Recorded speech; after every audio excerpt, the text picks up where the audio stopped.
ത്രിയേക ദൈവത്തിന് സ്തുതി. കർത്താവിൻ്റെ പരിശുദ്ധ തിരുനാമം മഹത്വപ്പെടുമാറാകട്ടെ.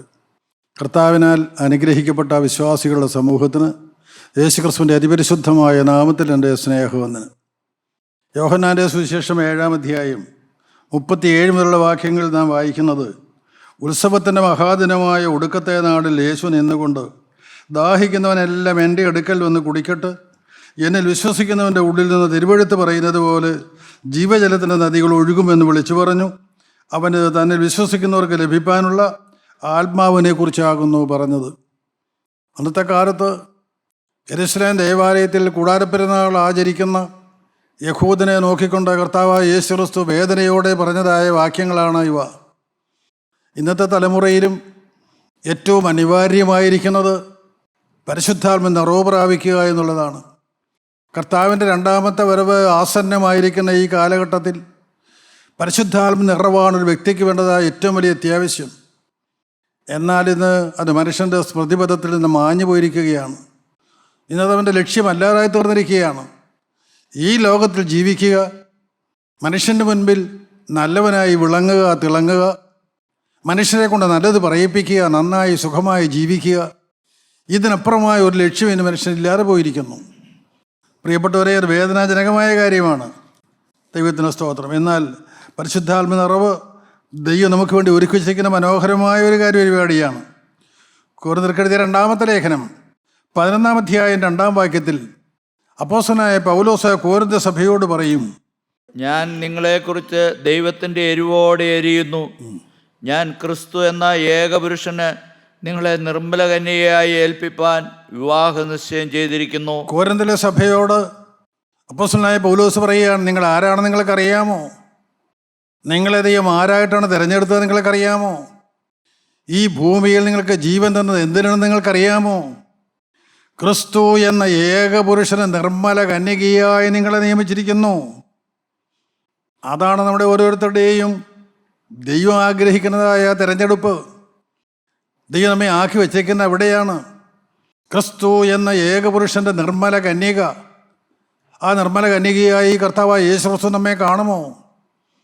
ഇന്ന് പരിശുദ്ധാത്മാവാൻ ദൈവം ഈ ഭൂമിയിൽ വ്യാപരിച്ചുകൊണ്ടിരിക്കുന്നു. സിഹിയോൻ മാളികയിൽ ഇറങ്ങി വന്ന പരിശുദ്ധാത്മാവ് ആ ക്രിസ്തു എന്ന ഏകപുരുഷൻ നിർമ്മല കന്യകയെ ഒരുക്കിക്കൊണ്ടിരിക്കുന്നു. മനുഷ്യ ഹൃദയങ്ങളുടെ വാരക്കൽ പരിശുദ്ധാത്മാവ് മുട്ടിക്കൊണ്ട് നിൽക്കുന്നു. ഓരോരുത്തരെയും ഒരുക്കുവാൻ വേണ്ടി അത്യധ്വാനം ചെയ്യുന്നു. എന്നാൽ മനുഷ്യർ ശ്രദ്ധിക്കുന്നതേയില്ല. നമുക്കറിയാം, നിത്യനായ ദൈവം, സർവശക്തനായ ദൈവം മനുഷ്യനെ സൃഷ്ടിച്ചപ്പോൾ അവനെ ദൈവത്തിൻ്റെ സ്വരൂപത്തിലും ദൈവത്തിൻ്റെ സാദൃശ്യത്തിലുമാണ് സൃഷ്ടിച്ചത്. ഉൽപ്പത്തി പുസ്തകം 1-ാം അധ്യായം 26-ാം വാക്യം വളരെ വ്യക്തമാണ്, നിങ്ങൾക്കറിയാവുന്നതാണ്. എന്നാൽ ദൈവത്തിൻ്റെ സ്വരൂപവും സാദൃശ്യവും ഇനി നമുക്കുണ്ടോ? അത് നഷ്ടപ്പെടുത്തി കളഞ്ഞു. എന്നാൽ ദൈവം അത് ക്രൂരതയോടെയല്ല കാണുന്നത്. ദൈവം അതിന് പോംവഴി തന്നിട്ടുണ്ട്. മനുഷ്യൻ ദൈവത്തിൻ്റെ സ്വരൂപവും സാദൃശ്യവും നഷ്ടപ്പെടുത്തി കളഞ്ഞു എങ്കിൽ അത് തിരികെ പ്രാപിക്കുവാൻ വേണ്ടതായ സകല സാധ്യതകളും സാഹചര്യങ്ങളും ദൈവം ഒരുക്കിയിട്ടുണ്ട്. റോമർക്കെഴുതിയ ലേഖനം 8-ാം അധ്യായം 13-ാം വാക്യത്തിൽ അപ്പോസ്തലനായ പൗലോസ് പറയും, ആത്മാവിനാൽ ജഡത്തിൻ്റെ പ്രവൃത്തികളെ മരിപ്പിക്കുന്നു എങ്കിലോ നിങ്ങൾ ജീവിക്കും. പ്രിയപ്പെട്ടവരെ, വേറൊന്നും വേണ്ട, ആർക്കും സാധിക്കുന്നില്ല എന്ന് ആരും പറയണ്ട. നാം അല്ല സാധിക്കുന്നത്, അത് പരിശുദ്ധാത്മാവാണ് നമ്മിൽ നിവർത്തിക്കുന്നത്. പരിശുദ്ധാത്മാവിന് നമ്മിൽ ഇടമുണ്ടോ? ആ നിഷ്കളങ്ക ആത്മാവ്, ആ നിർമ്മല ആത്മാവ്, ക്രിസ്തു എന്ന ഏകപുരുഷൻ്റെ നിർമ്മല കന്യകയായി നമ്മെ തീർക്കുവാൻ അധ്വാനിക്കുന്ന ആത്മാവ്, ആ ആത്മാവാണ് നമ്മിൽ ശരീരത്തിൻ്റെ പ്രവൃത്തികളെ മരിപ്പിക്കുന്നത്, ജഡീക പ്രവൃത്തികളെ മരിപ്പിക്കുന്നത്. ആ പരിശുദ്ധാത്മാവാൻ ദൈവം നമ്മെ ശുദ്ധീകരിക്കും. ദൈവം എന്തിനു വേണ്ടി നമ്മെ തിരഞ്ഞെടുത്തോ അതിലേക്ക് പരിശുദ്ധാത്മാവ് നമ്മെ നടത്തും. എന്നാൽ അനേകർക്ക് അതിന് ആഗ്രഹമില്ല. അപ്പോസ്തലപ്രവൃത്തിയുടെ പുസ്തകം 2-ാം അധ്യായം 17-18 വാക്യങ്ങൾ വായിക്കുമ്പോൾ അപ്പോസ്തലനായ പത്രോസ് ഇപ്രകാരം പറയും. അപ്പോസ്തലപ്രവൃത്തി 2:17-18 അന്ത്യകാലത്ത് ഞാൻ സകല ജഡത്തിന്മേലും എൻ്റെ ആത്മാവിനെ പകരും. നിങ്ങളുടെ പുത്രന്മാരും പുത്രിമാരും പ്രവചിക്കും. നിങ്ങളുടെ യൗവനക്കാർ ദർശനങ്ങൾ ദർശിക്കും. നിങ്ങളുടെ വൃദ്ധന്മാർ സ്വപ്നങ്ങൾ കാണും. എൻ്റെ ദാസന്മാരുടെ മേലും ദാസിമാരുടെ മേലും കൂടെ ഞാൻ ആ നാളിൽ എൻ്റെ ആത്മാവിനെ പകരും. അന്ത്യകാലത്ത് ഞാൻ സർവ്വജഡത്തിൻ്റെ മേലും എൻ്റെ ആത്മാവിനെ പകരുമെന്ന് പറയുന്നത് ദൈവിക വാഗ്ദത്തമാണ് എന്ന് അപ്പോസ്തലനായ പത്രോസ് കൂടിക്കൂടി ജനത്തെ ഓർപ്പിക്കുകയാണ്. പെന്തിക്കോസ്ത് നാളിൽ സഹീയോൻ മാളികയിൽ അന്ന് ഒരുങ്ങി കാത്തിരുന്നവരുടെ മേൽ പരിശുദ്ധാത്മാവ് വന്നു. പ്രിയപ്പെട്ടവർ, അവരാരെല്ലാമാണ് ഇരുന്നത്? അത് മറ്റൊരു വിഷയമാണ്, അത് ഗൗരവമേറിയൊരു വിഷയമാണ്. ആരുടെയും മുഖം നോക്കാറ്, ആരുടെയും കഴിഞ്ഞ കാലങ്ങൾ നോക്കാറ് അന്ന് സഹീയോൻ മാളികയിൽ കൂടിയിരുന്ന 120 പേരുടെ മേലും പരിശുദ്ധാത്മാവ് വന്നു. വളരെ വ്യക്തമായി വേദന രേഖപ്പെടുത്തിയിരിക്കുന്നു. അവിടെ അവർ അന്യഭാഷകളിൽ സംസാരിക്കാൻ തുടങ്ങിയപ്പോൾ, ദൈവത്തെ ആർത്തുപാടി സ്തുതിക്കുന്ന ശബ്ദം കേട്ടപ്പോൾ, യെരൂശലേമിൽ തെങ്ങിൽ പാക്കുന്ന വിവിധ സ്ഥലങ്ങളിൽ നിന്നുള്ളതായ ഭക്തന്മാരായ യഹൂദന്മാർ ഓടിക്കൂടി. എന്താണ് ഈ അപൂർവ ശബ്ദം? അവർ കേട്ടിട്ടില്ലാത്തതായ ആത്മാവിൻ്റെ ആരാധന. പ്രിയപ്പെട്ടവർ, അത് അന്നത്തെ പോലെ തന്നെ ഇന്നും അന്യമായിരിക്കുകയാണ്. ഇന്നും ദൈവഭവനങ്ങളിൽ നിന്നത് അന്യമായിരിക്കുകയാണ്. ഇന്ന് ആത്മാവിൻ്റെ ആരാധന എവിടെയുണ്ട്? ആത്മാവിൻ്റെ സ്തുതി എവിടെ കേൾക്കാനുണ്ട്? സ്വർഗത്തിലേക്ക് സൗരഭ്യമുയർത്തുന്നതായ ആരാധന ഇന്ന് കാണാനുണ്ടോ? എവിടെയെങ്കിലും ആരുടെയെങ്കിലും അനുഭവമാണോ? നിങ്ങൾ ശാന്തമായി ഒന്ന് ചിന്തിക്കുമോ പ്രിയപ്പെട്ടവർ? അന്ന് ഓടിക്കൂടിയതായ ജനം, അവർ കേട്ടിട്ടില്ലാത്തതായ ശബ്ദം, ആത്മാവിൻ്റെ ആരാധന, മനുഷ്യനെ ശുദ്ധീകരിക്കുന്നതായ പരിശുദ്ധാത്മാവിൻ്റെ വ്യാപാരം, അത് കേട്ടുകൊണ്ട് ഒരു അത്ഭുതത്തോടെ നിൽക്കുമ്പോൾ അപ്പോസ്തലനായ പത്രോസ് പറഞ്ഞു, ഇത് ദൈവിക വാഗ്ദത്തമാണ്. അത് യോവേൽ പ്രവാചകൻ്റെ പുസ്തകത്തിൽ പ്രവാചകനിലൂടെ നിത്യനായ ദൈവം ജനത്തിന് കൊടുത്തതായ വാഗ്ദത്തമാണ്. അന്ത്യകാലത്ത് ഞാൻ സർവ്വജനത്തിൻ്റെ പേരും എൻ്റെ ആത്മാവിനെ പകരും. നമുക്ക് വായിക്കാം. യോവേൽ പ്രവാചകൻ്റെ പുസ്തകം 2-ാം അധ്യായത്തിൻ്റെ 15-ാമത്തെ വാക്യത്തിൽ പ്രവാചകൻ ഇപ്രകാരം പറയും. യോവേൽ 2:15, സിയോനിൽ കാഹളമൂതുവീൻ, ഒരു ഉപവാസം നിയമിപ്പീൻ. ദൈവമക്കളെ, ഈ അന്ത്യകാലത്ത് സർവ്വജനത്തിൻ്റെ മേലും എൻ്റെ ആത്മാവിനെ പകരുമെന്ന് അപ്പോസ്തലനായ പത്രോസ് പറഞ്ഞത് അന്ന് ആരുടെ മേലെല്ലാം ആത്മാവ് വന്നു? അന്ന് സകലരുടെ മേലും ആത്മാവ് വന്നു. അന്ന് അവിടെ കൂടിയിരുന്നവരുടെ മേൽ, പെന്തിക്കോസ്ത് നാളിൽ കൂടിയിരുന്നവരുടെ മേൽ ആത്മാവ് വന്നു എന്ന് പറഞ്ഞതുപോലെ അതിലും വിവിധ പ്രായത്തിലുള്ളവരുണ്ട്. അതിലേക്ക് ഞാൻ കടക്കുന്നത് മറ്റൊരു വിഷയമാണ്. പ്രിയപ്പെട്ടവർ, സഹീയോൻ മാളികയിൽ കൂടിയിരുന്നവർ, ആ കൂട്ടത്തിൽ വെറും ബാലനായ മർക്കോസുമുണ്ട്, യോഹന്നാൻ എന്ന് മറുപേരുള്ള മർക്കോസുമുണ്ട്. കർത്താവായ യേശു ക്രിസ്തുവിൻ്റെ പരസ്യശുശ്രൂഷ നാളിൽ യേശുവിനെ അവിശ്വസിച്ചവരായ അവൻ്റെ സഹോദരന്മാരായ യാക്കോബ്, യോസെ, യൂദാ, ശീമോൻ അവരുമുണ്ട്. അവരിൽ പലരും അവിശ്വാസികളായിരുന്നു. എന്നാൽ ദൈവം ആരുടെയും മുഖം നോക്കാതെ, കഴിഞ്ഞ കാലങ്ങൾ ഒന്നും നോക്കാതെ എല്ലാവരുടെ മേലും പരിശുദ്ധാത്മാവിനെ പകർന്നു. അതുതന്നെയാണ് യോവേൽ പ്രവാചകൻ്റെ പുസ്തകത്തിൽ നാം വായിക്കുന്നത്. യോവേൽ പ്രവാചകൻ്റെ പുസ്തകം 2-ാം അധ്യായം 28-29 വാക്യങ്ങൾ ഉദ്ധരിച്ചുകൊണ്ടാണ് അപ്പോസ്തലനായ പത്രോസ് അത് പറഞ്ഞത്. എന്നാൽ യോവേൽ പ്രവാചകൻ്റെ പുസ്തകം 2-ാം അധ്യായം 28-ാം വാക്യം തുടങ്ങുന്ന എങ്ങനെയാണെന്നറിയാമോ? അതിൻ്റെ ശേഷമോ. സ്തോത്രം. പ്രിയപ്പെട്ടവരെ, അത് അന്ത്യകാലത്ത് എല്ലാവരുടെ മേലും പകരുന്നതല്ല. അന്ന് ക്രിസ്ത്യാനി എന്ന് പേര് പറയുന്നതിന് മേലൊന്നും ഈ ആത്മാവിനെ കിട്ടുകയില്ല, ഇന്നും കിട്ടുകയില്ല. ആർക്കാണ് കിട്ടുന്നത്? വളരെ വ്യക്തമായ ദൈവജനം അറിയണം. ഇത് ദൈവത്തിൻ്റെ വാഗ്ദത്തമാണ്. അതുകൊണ്ട് ഞാനിപ്പോൾ ആത്മാവിനെ പ്രാപിക്കും, ഞാനിപ്പോൾ സ്വർഗത്തിലേക്ക് പറന്നു ഉയരുമെന്ന് ആരും വിചാരിക്കണ്ട. ഇവിടെ നാം കാണുന്നു, അതിൻ്റെ ശേഷമോ. ഏതാണ് അതിൻ്റെ ശേഷം? അതാണ് ഇപ്പോൾ വായിച്ചു കേട്ട 15-ാമത്തെ വാക്യം, 2-ാം അധ്യായം 15-ാം വാക്യം. നമുക്ക് ഒരിക്കൽ കൂടെ വായിച്ച് കേൾക്കാം. സിയോനിൽ കാഹളമൂതുവീൻ, ഒരു ഉപവാസം നിയമിപ്പീൻ, സഭായോഗം വിളിപ്പീൻ, ജനത്തെ കൂട്ടിവരുത്തുവീൻ. ദൈവത്തിന് സ്തോത്രം. പ്രിയപ്പെട്ടവരെ, എന്താണ് നാം കേൾക്കുന്നത്? സിയോനിൽ കാഹളമൂതുവീൻ, ഒരു ഉപവാസം പ്രസിദ്ധമാക്കുവീൻ. സ്തോത്രം. ദൈവജനത്തിൻ്റെ മധ്യത്തിൽ കാഹളം പോലെ വിളിച്ചു പറയുക, കാഹളമൂതുക, ഒരു ഉപവാസം പ്രസിദ്ധമാക്കുക. ആത്മാവിനെ പ്രാപിക്കേണ്ടത് എങ്ങനെയാണ്? വെറുതെ കയ്യും കെട്ടിയിരുന്ന ആത്മാവിനെ പ്രാപിക്കാൻ ഒക്കുകയില്ല. ആത്മാവ് ആരാണ്? പരിശുദ്ധ ആത്മാവാണ്.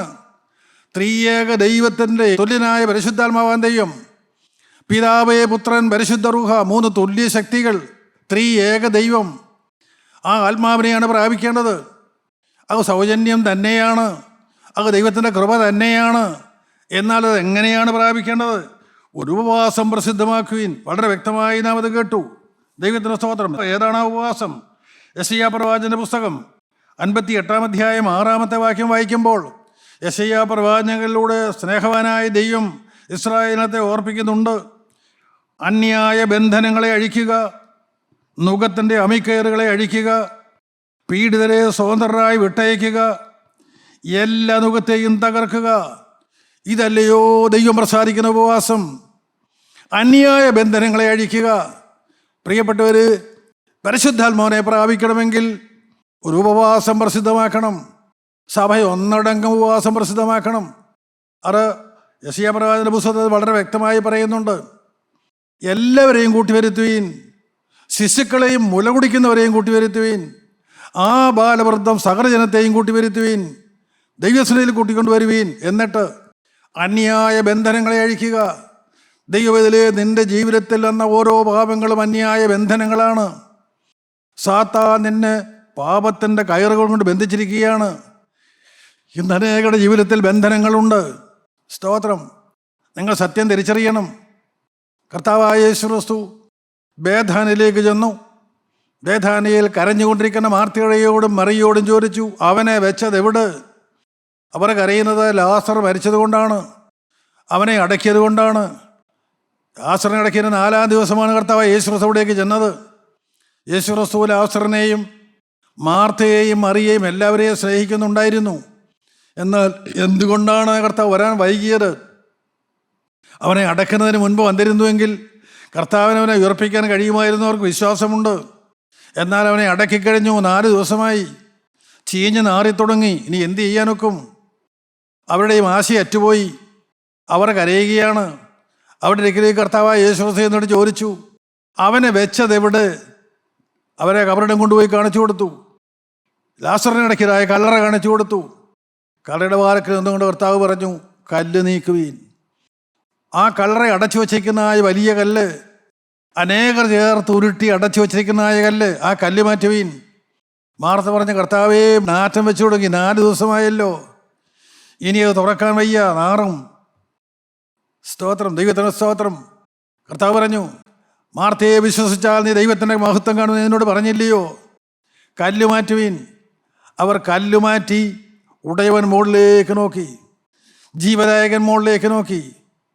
യേശുവിൻ്റെ വായിൽ നിന്ന് ഒരു ജീവസ്വരം ഉയർന്നു, കർത്താവിൻ്റെ ഗംഭീരനാദം ഉയർന്നു.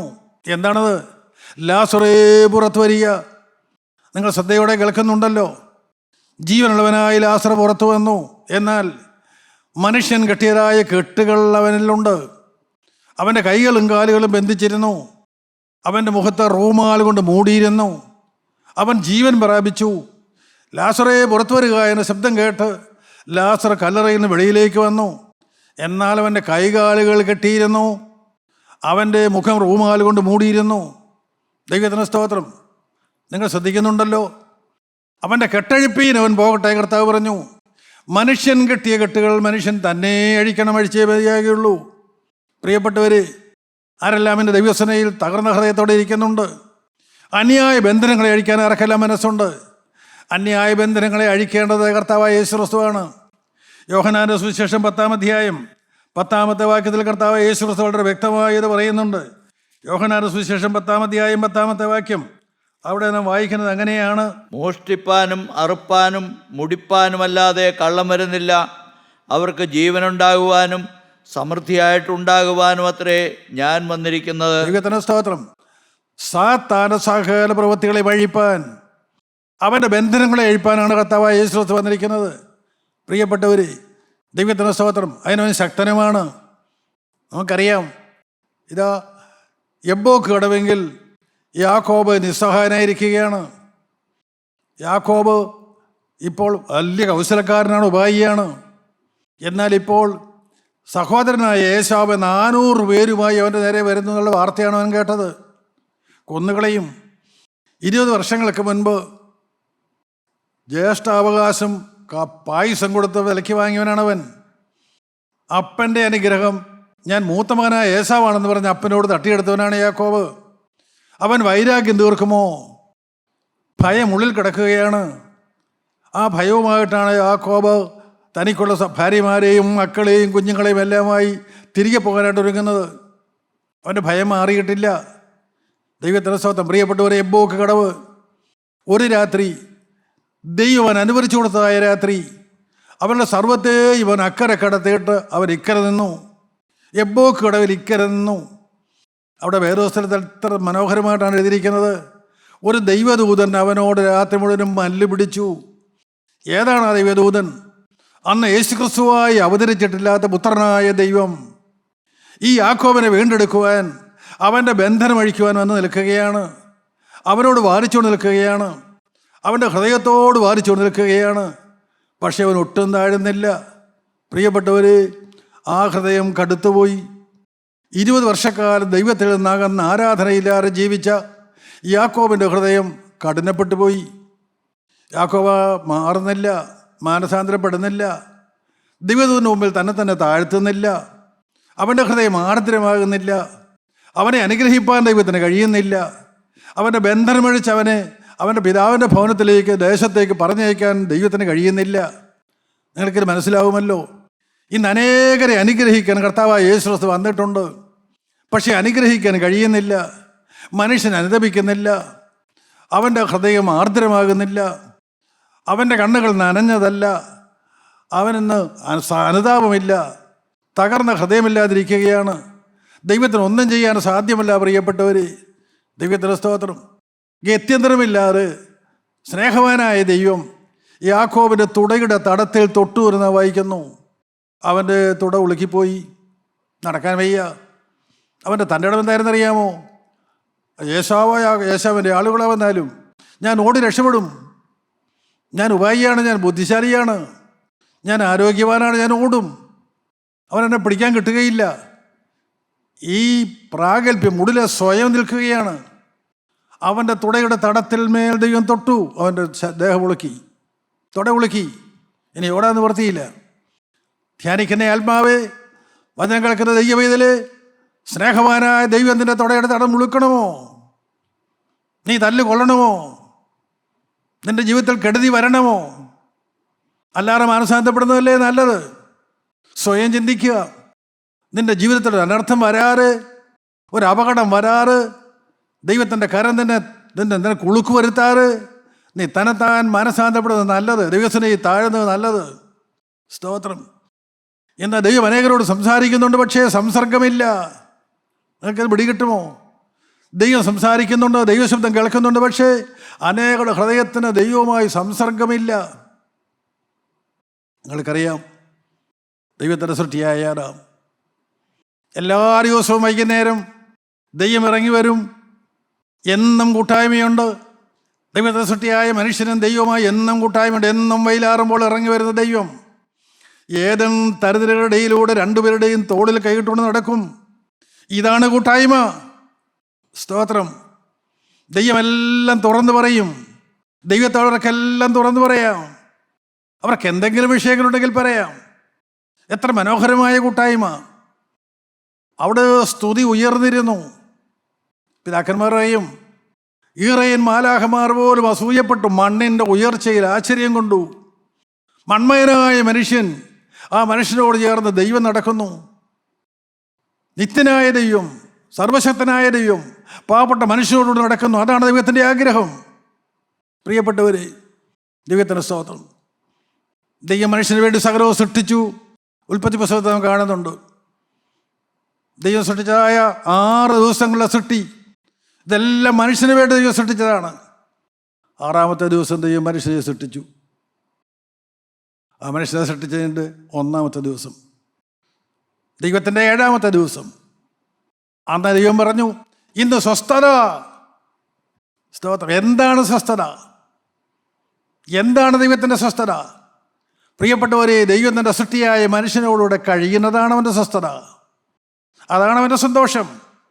അതിനാണ് സ്വർഗീയ സിംഹാസനം വിട്ട്, മാലാഖമാരുടെ സ്തുതികൾ വിട്ട്, പിതാവാരിവത്തിൻ്റെ വലത്ത് ഭാഗം വിട്ട് പുത്രനായ ദൈവം ഈ ഭൂമിയിലേക്ക് ഇറങ്ങി വന്നത്.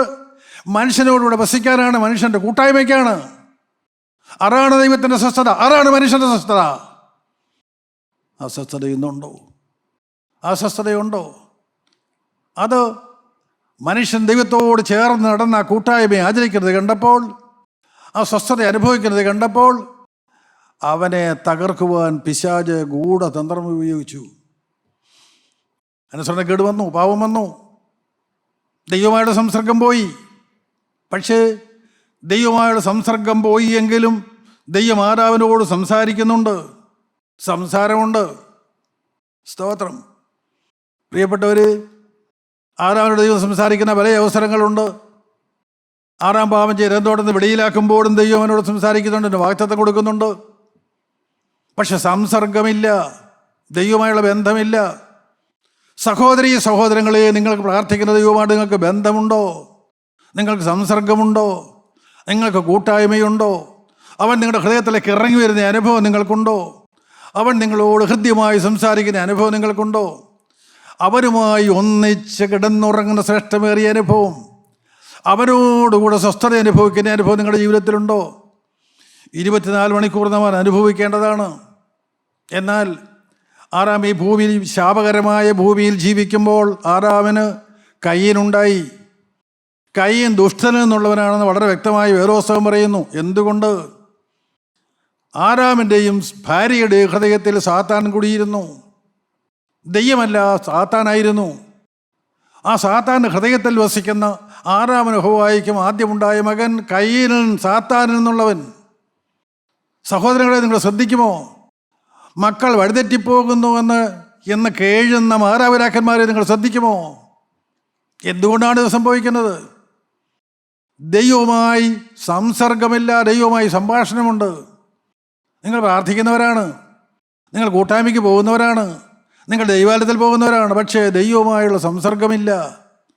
ഓർക്കണം, ആ കൈയിൻ്റെ പിന്നാലെ ദൈവം മനസ്സറിഞ്ഞ് ആദാമിനും ഹവ്വയ്ക്കും വാഗ്ദത്ത സന്തതിക്ക് വേണ്ടി ഒരു മകനെ കൊടുത്തു, ഹാബേലിനെ. ദൈവം കൊടുത്ത മകനാണ്. എന്നാൽ സാത്താൻ അറിയാം, ഇവൻ ജീവിച്ചാൽ ഇവനിലൂടെ വാഗ്ദത്ത സന്തതി വരും, ദൈവത്തിൻ്റെ വാഗ്ദത്തം നിറവേറും.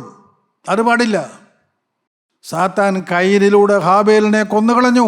നിങ്ങൾക്കറിയാം പ്രിയപ്പെട്ടവരെ, ദൈവത്തിൻ്റെ സ്തോത്രം. എന്നാൽ അതിന് മുൻപ് തന്നെ കയ്യനും ഹാബേലും യാഗം കഴിക്കുമ്പോൾ കയ്യിൻ്റെ യാഗത്തിൽ ദൈവം പ്രസാരിച്ചില്ല എന്നും ഹാബേലിൻ്റെ യാഗത്തിൽ ദൈവം പ്രസാരിച്ചു എന്നും അവർക്ക് മനസ്സിലായി. കയ്യിന് മനസ്സിലായി ദൈവം കയ്യിനോട് ഇടപെടുന്നുണ്ട്, സ്നേഹത്തോടെ ഇടപെടുന്നുണ്ട്. ആ വാക്യം വായിക്കുന്നില്ല, നിനക്കറിയാമല്ലോ. കയ്യിനെ, നീ കോപിക്കുന്നതെന്ത്? നിന്റെ മുഖം വാടുന്നതുമെന്ത്? നീ നന്മ ചെയ്യുന്നുവെങ്കിൽ പ്രസാരമുണ്ടാകില്ലയോ? കൃത്യമായ ദൈവം അവൻ്റെ മനസാക്ഷിയോട് ചോദിച്ചു, അവൻ്റെ ഹൃദയത്തോട് ദൈവം വാരിച്ചു. നീ നന്മ ചെയ്യുന്നുവെങ്കിൽ ദൈവം പ്രസാരിക്കുകയില്ലയോ? നീ നന്മ ചെയ്യുന്നില്ലെങ്കിലോ പാപം വാറുകൾ കിടക്കുന്നു. കൊലപാതകത്തിൻ്റെ ആത്മാവ് എൻ്റെ ഹൃദയത്തിൻ്റെ വാറുകൾ കിടക്കുന്നു. നിനക്ക് ഞാൻ മുന്നറിയിപ്പ് തരികയാണ്, നീ പാപത്തെ വിട്ടൊഴിഞ്ഞുകൊള്ളുക, നീ തന്നെ ആ പാപത്തെ ജയിച്ചുകൊള്ളുക. കൃത്യമായ മുന്നറിയിപ്പ് കൊടുത്തു. കയ്യൻ അവഗണിച്ചു. സൃഷ്ടാവായ ദൈവം കൊടുത്തതായ വചനം അവഗണിച്ചു. സഹോദരീ സഹോദരങ്ങളെ, നാം ആ കൂട്ടത്തിൽ പെടുമോ? സ്തോത്രം. സാത്താൻ്റെ ശക്തി പ്രബലപ്പെട്ടുകൊണ്ടിരുന്നു. ദൈവവചനം കയ്യൻ കേട്ടെങ്കിലും സാത്താൻ്റെ സ്വാധീനം അവനിൽ ശക്തിപ്പെട്ടുകൊണ്ടിരുന്നു. ഉപായരൂപേണ അവൻ സഹോദരനെ കൂട്ടിക്കൊണ്ട് വയലിലേക്ക് പോയി അവനെ കയർത്ത് കൊന്നു. നാം വേറെ സ്ഥലം വായിക്കുന്നു. സ്തോത്രം. അതിനുശേഷവും ദൈവം സംസാരിക്കുന്നുണ്ട്. കയ്യനിലേക്ക് വന്നിട്ട് ചോദിക്കുന്നുണ്ട്, നിന്റെ സഹോദരൻ എവിടെ? പറഞ്ഞ മറുപടി നിനക്കറിയാമല്ലോ, ഞാൻ എൻ്റെ സഹോദരൻ്റെ വേലക്കാരനോ? ഞാനങ്ങനെ ഇതൊക്കെ അറിയുന്നത്, എന്നോട് ഇതിനെ ഇതൊക്കെ ചോദിക്കുന്നത്? ഇതാണ് അവൻ്റെ മനോഭാവം. എന്താണ് ആ മനോഭാവം വരാൻ കാരണം? അവൻ്റെ അകത്തിരിക്കുന്നത് സാത്താനാണ്. ദൈവത്തിൻ്റെ ബദ്ധശത്രുവായ സാത്താനാണ് ഹൃദയത്തിലിരിക്കുന്നത്. അവൻ ബന്ധനത്തിലാണ്, ബന്ധനം അഴിച്ചില്ല. സ്തോത്രം. പ്രിയപ്പെട്ടവർ, ദൈവം കയ്യനോട് സംസാരിക്കുന്നുണ്ട്, സംസർഗമില്ല. നിങ്ങൾക്ക് പിടികിട്ടുമോ? ദൈവം ഹാബേലിനോട് സംസർഗമുണ്ടായിരുന്നു. ദൈവത്തിന് ഹാബേലിൽ പ്രസാരമായിരുന്നു. അതുകൊണ്ട് ഹാബേൽ കഴിച്ചതായ യാഗത്തിൽ ദൈവം പ്രസാരിച്ചു. കയ്യൻ അവിശ്വാസിയായിരുന്നു. അവൻ ദുഷ്ടരിടം കൊടുത്തവനായിരുന്നു. അവനെ യാഗം കഴിച്ചാലും ദൈവം പ്രസാരിക്കില്ല. വചനം കേൾക്കുന്ന സഹോദരീ സഹോദരങ്ങളെ, നിങ്ങൾ ഒന്ന് ശ്രദ്ധിക്കുമോ? നീ ദൈവത്തെ പ്രസാരിപ്പിക്കാതെ നീ എന്തെല്ലാം യാഗം കഴിച്ചാലും പ്രയോജനമില്ല. നീ എത്ര പ്രാർത്ഥന കഴിച്ചാലും പ്രയോജനമില്ല. നീ പെരുന്നാൾ ഏറ്റെടുത്തിയാലും പ്രയോജനമില്ല. സ്തോത്രം. പ്രിയപ്പെട്ടവർ, നമുക്ക് നമ്മെ തന്നെ താഴ്ത്തി കൊടുക്കാം. ദൈവത്തിന് സ്തോത്രം. ഇതാ നാം വളരെ വ്യക്തമായി നാം കാണുന്നു. ദൈവം സംസാരിച്ചുകൊണ്ടിരിക്കും, മനുഷ്യനെ രൂപാന്തരപ്പെടുത്താൻ അധ്വാനിച്ചുകൊണ്ടിരിക്കും. എന്നാൽ ബന്ധനം അഴിച്ചേ പറ്റൂ. അന്യായ ബന്ധനങ്ങളെ അഴിക്കുക, അന്യായ ബന്ധനങ്ങളെ അഴിക്കുക. ജീവിതത്തിൽ വന്ന ബന്ധനങ്ങളെ അഴിക്കണം. അന്ന് രാത്രി ഉളുക്കിപ്പോയ യാക്കോബ്, അവൻ പിടികിട്ടി, ഇനി എനിക്ക് ഓടി രക്ഷപ്പെടാൻ സാധ്യമല്ല. ദൈവദൂതൻ പറഞ്ഞു, നേരം വെളുത്തല്ലോ, ഞാൻ പോകട്ടെ. പക്ഷേ തക്ക സമയത്ത് യാക്കോബ് ദൂതനെ ഉറുപ്പടക്കം പിടിച്ചു. ഒരു വാക്ക് പറഞ്ഞു, നീ എന്നെ അനുഗ്രഹിച്ചല്ലാതെ ഞാൻ തന്നെ വിടുകയില്ല. സ്തോത്രം. ഈ അനുഗ്രഹം യാക്കോബിന് കൊടുക്കാൻ വേണ്ടിയിട്ടായിരുന്നു ദൈവദൂതൻ അധ്വാനിച്ചത്. അതാ കർത്താവായ യേശുക്രിസ്തു അധ്വാനിച്ചത്. അവസാനം അവൻ പറഞ്ഞു, നീ എന്നെ അനുഗ്രഹിച്ചല്ലാതെ ഞാൻ എന്നെ വിടുകയില്ല. ദൈവവേദിലേ, ഇപ്പോഴായിരിക്കുന്ന അവസ്ഥയിൽ കത്തുകറികളിലേക്ക് നിന്നെ കൊടുക്കാമോ? കർത്താവേ, എൻ്റെ അന്യായ ബന്ധനങ്ങളെ അഴിച്ചു തരാമോ? അന്യായ ബന്ധനങ്ങളെ അഴിക്കാൻ യേശുവിന് മാത്രമേ കഴിയൂ. നാം വളരെ വ്യക്തമായി വായിക്കുന്നു, അവൻ്റെ പുത്രനായ യേശുവിൻ്റെ രക്തം സകല പാപം പോക്ക് ശുദ്ധീകരിക്കുന്നു. ആ തിരുരക്തത്തിൽ നമുക്ക് ആശ്രയിക്കാം. നമുക്ക് ക്രൂശിൻ ചുവട്ടിലേക്ക് ചെല്ലാം. കർത്താവോട് നമുക്ക് പറയാം, കർത്താവേ, അന്യായ ബന്ധനങ്ങൾ വന്നുപോയി, എൻ്റെ സകല അവയവങ്ങളിലും അന്യായ ബന്ധനങ്ങളുണ്ട്, എല്ലാം വന്നുപോയി. വന്നുപോയി, ഇനി എനിക്കൊന്നും ചെയ്യാൻ നിവൃത്തിയില്ലല്ലോ. നീ എന്നെ സഹായിച്ച് വെക്കുകയുള്ളൂ. ഞാനിതാ ഈ നിമിഷം മുതൽ നിനക്കായി ജീവിച്ചു കൊള്ളാം. ആരെ ഹൃദയങ്ങളെ താഴ്ത്തുന്നുണ്ട്, അവിടെ ഹൃദയങ്ങളിലേക്ക് കർത്താവായ യേശുക്രിസ്തു വരും. തിരുരക്തത്താൽ കഴുകും, ബന്ധനങ്ങളെ അഴിക്കും, നിങ്ങളെ സ്വതന്ത്രരാക്കും. അവൻ ആ ഹൃദയത്തിലേക്ക് കടന്നു വരും. അവൻ രാജാതി രാജാവായി, കർത്താതി കർത്താവായി, രക്ഷകനായി, വീണ്ടെടുപ്പുകാരനായി നിന്റെ ഹൃദയത്തിലേക്ക് വന്ന് നിന്നെ നടത്തും, നയിക്കും, നിയന്ത്രിക്കും. രണ്ടാമത്തെ വരവിനായി നമ്മളെല്ലാവരും ഒരുക്കും. അതിനായി നമുക്ക് നമ്മെ തന്നെ താഴ്ത്തി കൊടുക്കാം. ദൈവത്തിൻ്റെ പരിശുദ്ധ തിരുനാമം മഹത്വപ്പെടുമാറാകട്ടെ. ദൈവത്തിന് സ്തോത്രം.